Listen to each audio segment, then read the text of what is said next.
I vàrem veure això, molta confrontació, molt poca centralitat, molta confrontació i molt centralisme.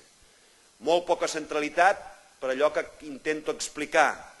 Allà vam veure les dues Espanyes, unes dues Espanyes davant les quals no ens sentim representats com a ciutadanes i ciutadans de Catalunya.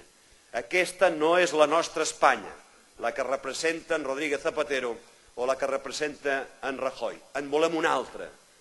I el dia 9 és un dia important. Tots els que esteu aquí, ja us heu criat aquí, teniu la vostra família aquí, tenim els fills aquí, volem que els nostres fills tinguin fills, alguns dels vostres ja els tenen, i volem un futur millor per tots. Tots volem això. Doncs si volem un futur millor pel nostre país, si volem que el nostre país sigui respectat, si volem que a Madrid hi hagi una veu ferma, serena, tot l'amable que calgui, però ferma, torno a dir, a l'hora de negociar i defensar els interessos de Catalunya, això no passa pel Partit Popular, això no passa pel Partit Socialista Obrer Espanyol, passa per Convergència i Unió.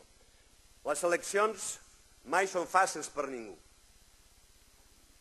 però aquestes són especialment difícils per una força política com Convergència i Unió. El debat d'ahir és un exemple. No els hi agradem, no els hi anem bé pel PP i PSOE, el millor que els hi podria succeir és que nosaltres desapareguéssim. Que en el mapa polític espanyol només hi hagués sempre la rosa o l'ocell, la gavina aquella, del Partit Popular, i que Convergència i Unió desaparegués. Que desaparegués en el fons la raó per la qual existeix Convergència i Unió. Sense Catalunya, Convergència i Unió no existiria.